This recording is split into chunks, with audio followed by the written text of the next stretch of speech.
Good evening, everyone. This is Anthony, Wall Street Trader. It's 8:18 p.m. Eastern Standard Time on Thursday, September 23rd, 2021.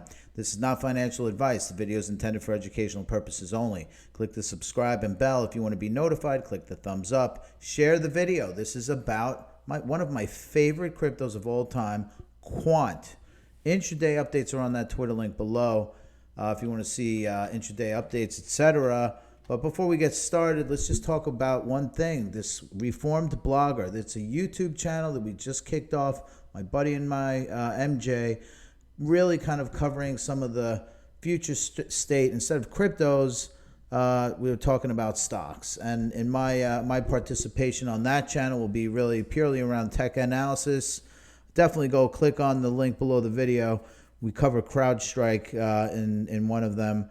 And I think it would be great to take a look at it. Subscribe to the Reform Blogger as well. And by the way, if they get 200 subscribers, I will definitely be doing a reveal. You'll be able to see my face going forward on this channel. Anyway, let's move forward into the markets now. Quant US dollar. Certainly catching a bid here. We're probably up around 15% or so. Yesterday we were flailing around 314. Right now, 336. Very healthy money move right there. 22 points on the up.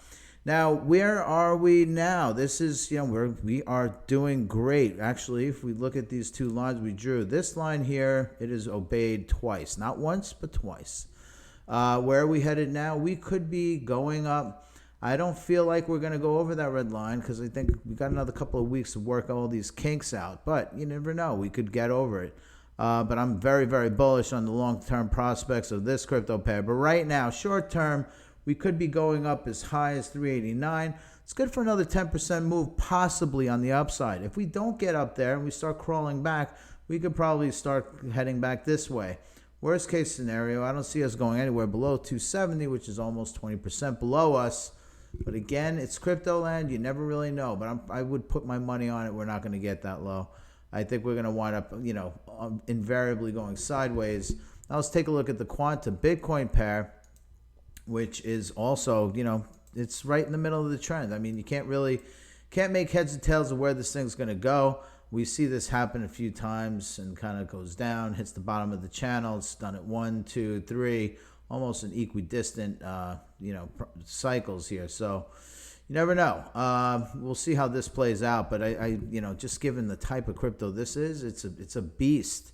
This is the type of thing that has all the commercial values that you want in a crypto that would sell big time to the big corporate giants to connect themselves to and their infrastructures to various blockchains without having to do it multiple times.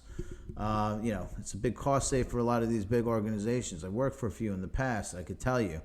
Anyway, so going over to Bitcoin US dollar, definitely looking great here. I mean, look at this. Just, man, what a nice bounce back. We were around 43,500 yesterday. A good, I don't know, couple 3% or so higher today. But, it's, I think we're probably going to wind up coming up here somewhere and then starting to pull back. We're a little higher than I thought. I thought we would have hit 44.6, 44.5, but beat that handily. We actually hit 45,000. Seems like to be an area of resistance. Let's see what happens. You never know. China's coming on board now, so we'll see how things pan out. Let's go over to Bitcoin dominance. Bitcoin dominance, man, we are on this thing is on its knees again. It is now getting, it is now on the submissive side. So it is heading downward. As we can see here, I don't see any sign of reversal here. Even if Bitcoin starts going down a little bit, I think Bitcoin dominance will still go down because I don't think Bitcoin is going to go crashing down. So this looks like the risk-on trade. It's the fear away. So fear is leaving the system. People are starting to go more in altcoins than they are in Bitcoin, which is a good sign in general. That's pretty much all I've got. Remember, go subscribe to this guy right here at the bottom of the channel. In the bottom of the video, in the description, there's a link to CrowdStrike video. I'm in that video too, talking about tech analysis.